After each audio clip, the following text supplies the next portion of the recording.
사람들이 모르는 세력들이 있어요. 필요하면은 알트코인을 시장에서 없애버릴 수 있어요. 대표적인 예시로 루나 그리고 FTX 경쟁자에서 없애버린 거죠.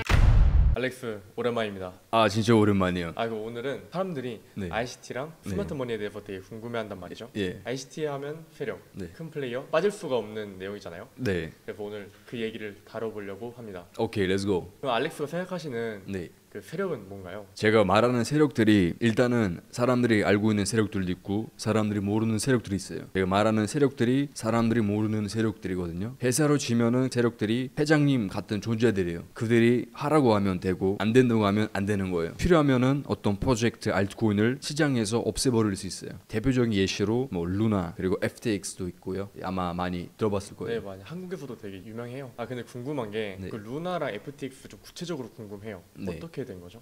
쉽게 말해서 뭐 루나 같은 경우에는 그리고 뭐 FTX 같은 경우는 둘 다 경쟁자였어요. 이게 무슨 말이냐면 예를 들어서 코인 시장에 어떤 큰 케이크인데 케이크가 조각이 많으면 많을수록 수익도 많아요. 루나 뭐 그리고 FTX는 뭐 경쟁자에서 없애버린 거죠. 강한 팀이나 뭐 조직이 없애버리면은 돈 남을 거잖아요. 그 돈을 누군가 가져갈 거예요. 이런 구조죠. 근데 사람들은 이걸 좀 갖고 튀었다 이렇게 알고 있는데 아닌가요? 승규 씨는 어떻게 생각하세요? 저는 크립토보다는 먼저 주식을 먼저 시작했는데 그때는 기술적 분석을 좀 좋아했어요. 그러다 보니까 세력이란 존재, 뭐 조막선 세력, 뭐 큰 세력, 막 이런 말들이 있었고 그때 처음 알게 되었는데 뭐 세력들의 존재가 시장 캔들 이런 거 다 조정하고 뉴스를 조작하고 이런 내용이 있길래 아니 어떻게 조작을 해? 물론 주가 조작 이런 얘기 많았지만 이상했는데 지금 생각해보면 세력이란 존재를 저희가 아는 게 일부러 세력들이 세력의 존재를 퍼뜨린 게 아닌가 이런 생각이 좀 들더라고요. 네, 맞긴 해요. 맞긴 하죠. 예. 세력들이 항상 케미를 먹이는 거야 이런 말이 많은데 사실 세력들도 세력들끼리 싸우는 경우가 있어요. 알렉스, 그러면 세력들은 법 위에 있는 존재라 생각하시나요? 위에 있는 경우도 있고 아래에 있는 경우도 있어요.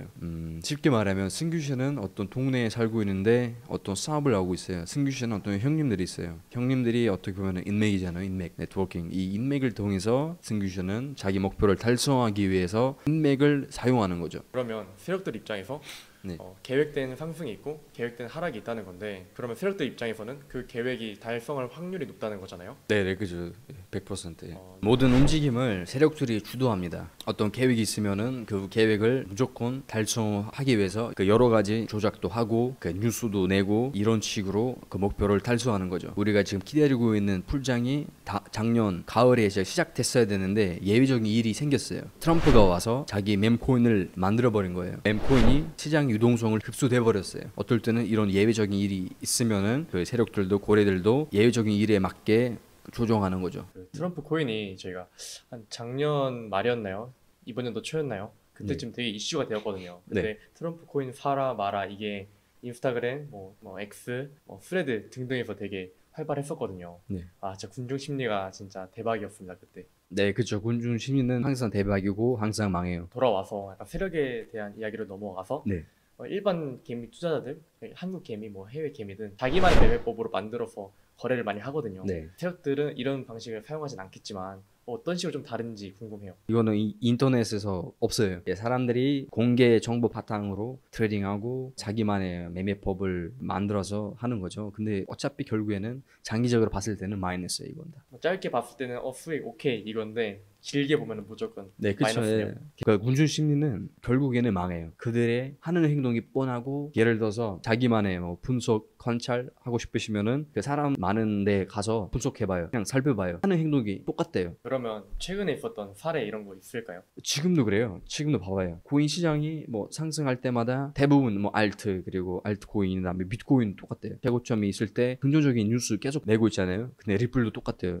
한국 사람들이 좋아하는 리플. 왜 대체 최고점이 있을 때, 고점이 있을 때만 관심이 많아지고 그리고 저한테 뭐 전화 와서 이 어이가 없는 질문들 많이 하고 바닥이 있었을 때는 아무 관심이 없었어요. 물론 운이 좋아서 아니면 정보가 있어서 뭐 살 수 있었지만 대부분이 지금 와서 이 리플에 대해 이야기하는 거예요. 이것도 군중 심리요. 공감되는 부분이 있네요. 혹시 또 있을까요? 네, 있죠. 많아요. 예를 들어서 뭐 업비트 있잖아요. 진짜 강한 세력이에요. 그리고 상장 때 사람들이 어떻게 하는지 아세요? 아마 많이 들어봤을 거예요. 사람들이 기다리고 있어요. 상장 시간을. 상장 떼자마자 바로 매수 누르는 거예요. 제가 실제로 봤던 그 이게 뭐 하냐고 물어봤더니 아 내가 지금 뭐 하지 트레이딩 하는 거지 하는 거예요. 이런 스타일로 가면은 돈을 잃을 수밖에 없어요.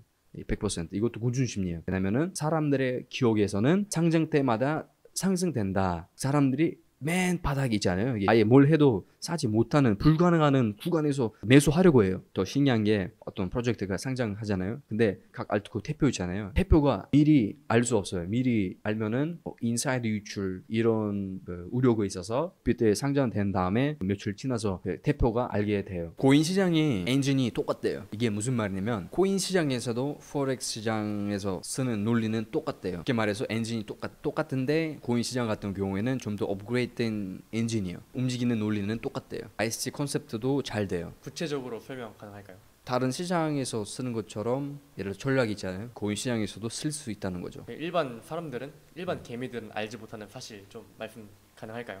이것만 알고 있으면 충분해요. 고래들이 한 거래소에서 시장가로 매도한 다음에 다른 거래소에서 숏 포지션을 100x로 숏하는 거예요. 왜냐면은 서플라이 모두 다 갖고 있으니까 어떤 그 방향으로 움직일 수 있고 원하는 거 할 수 있어서 쉽게 개판을 만드는 거죠. 그리고 이것도 아마 들어본 적이 있을 거예요. 거래들이 OTC에서 전 프로젝트를 산 다음에 거래소에서 상승시키는 거예요. 어떨 때는 상승시킬 필요 없고 수익을 숏들을 통해서 얻을 수 있다는 말이에요. 그리고 전반적인 움직임을 먼저 마켓 메이커가 형성하고 그 움직임이 시장 상황에 영향을 끼쳐요. 사람들한테.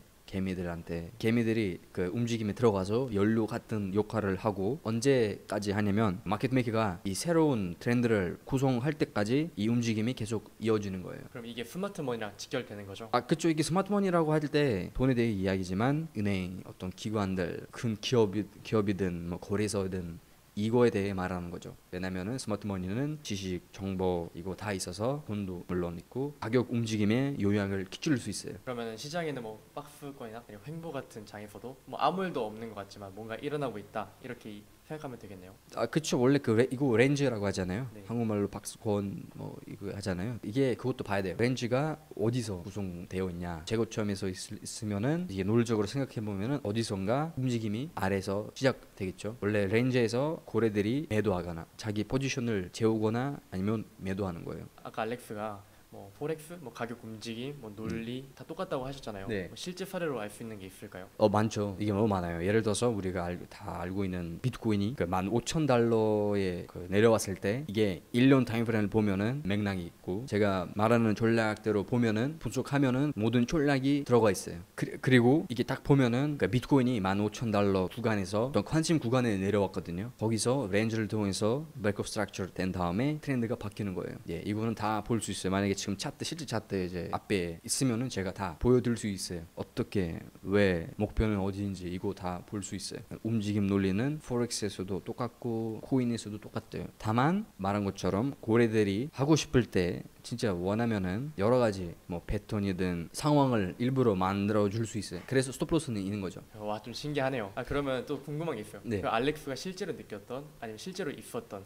좀 세력들이 티나게 움직였던 일이 있을까요? 네, 있어요. 네, 있어요. 예를 들어서 봐봐요. 솔라나 그리고 리프 알트코인 그리고 알파카 알트코인 있고 이것만 알고 있으면 돼요. 근데 사람들이 자주 이제 들은 정보는 고래들이 항상 하락할 때마다 그 조작해요. 그 하락을 시켜서 덜어낸다 이런 말을 많이 들어봤을 거예요. 근데 고래들이 하락을 통해서 조작하고 상승을 통해서도 조작하는 거죠. 예를 들어서 그 하락할 때 뭐 솔라나 있잖아요. 솔라나 기억하시는지 모르겠는데 2022년에 그 솔라나 알레메다 FTX 다 관계 깊어서 먼저 FTX 그리고 알라메다 그리고 이 솔라나 차트를 보면은 하락됐어요. 정확히 이제 기억 안 나는데 뭐 $8까지 하락시켜서 일부러 개미들이 봤을 때는 아 이게 진짜 루나처럼 지금 망해버리면은 얼마에든 내 돈을 살려야 된다 이런 생각이 들었을 거예요. 물론 저는 모르겠는데 예측할 수 있겠죠. 그 루나 망한 거 어떻게 보면 확산력이 남아 있었잖아요. 확산력이 남아 있기 때문에 이 솔라나도 깊게 떨어졌을 때 사람들이 막 팔고 바로 매도하고 매도한 다음에 이 고래들이 다시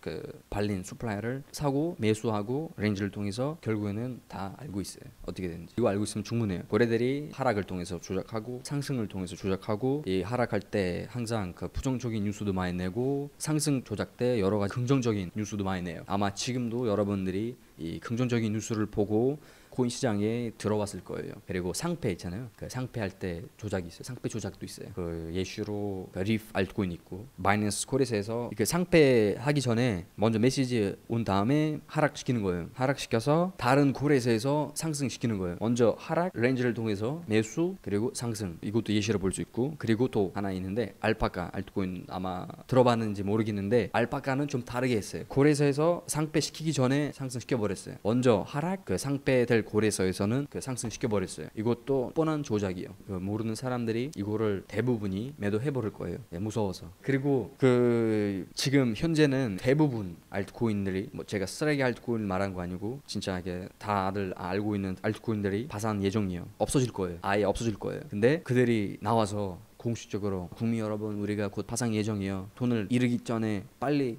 매도하세요 라고 하지 않잖아요. 그래서 아마 여러분들이 이 알트코인들도 갖고 계실 확률이 아주 높습니다. 그러면 어떤 게 파산할지 알려줄 수 있나요? 이거는 정해진 사람만 알고 있어요. 고급 정보다 완전. 예, 그것도 있고 그리고 원래 대부분이 이게 말 그대로 그 공짜 사고 방식이에요. 어디 가든 그 원래 개미들이 좋아하는 그 콘텐츠 그리고 그 뉴스 이런 것도 있잖아요. 뭐 유튜브 하는 사람이 이렇게 나와서 이 알트코인이 100x로 올라간다. 이 알트코인에 진짜 사람을 부자시킨다. 이런 정보를 너무 좋아해요. 개미들이. 이제 시간이 좀 거의 다 돼서 이제 마지막 질문 하나 할게요. 개미가 되지 않으려면 어떻게 해야 되죠? 개미가 되지 않으려면은 현실을 파악해야 돼요. 개미들과 같이 움직이지 않아야 돼요. 그 분석 이런 것을 해야 되죠. 자기 그 능력만큼 행동해야 되고 자기 수준에서 마스터가 된 다음에 좀 더 위로 올라갈 수 있어요. 근데 바로 올라가 버리면은 거기서 고픈 늑대들이 있어요. 여러분을 쉽게 순식간에 먹어버릴 수 있는. 그리고 마지막으로는 감정으로 행동하지 않고 논리적으로 행동을 해야 되죠. 쉽게 말하면 이런 거예요. 인터넷에서 그 조언이 너무 많아요. 근데 여전히 아직도 사람들이 돈을 왜 잃고 있냐 이런 생각이 들 수밖에 없어요. 그래서 여러분들이 개미랑 같이 움직이지 않고 열심히 돈보다 지식을 추구하세요.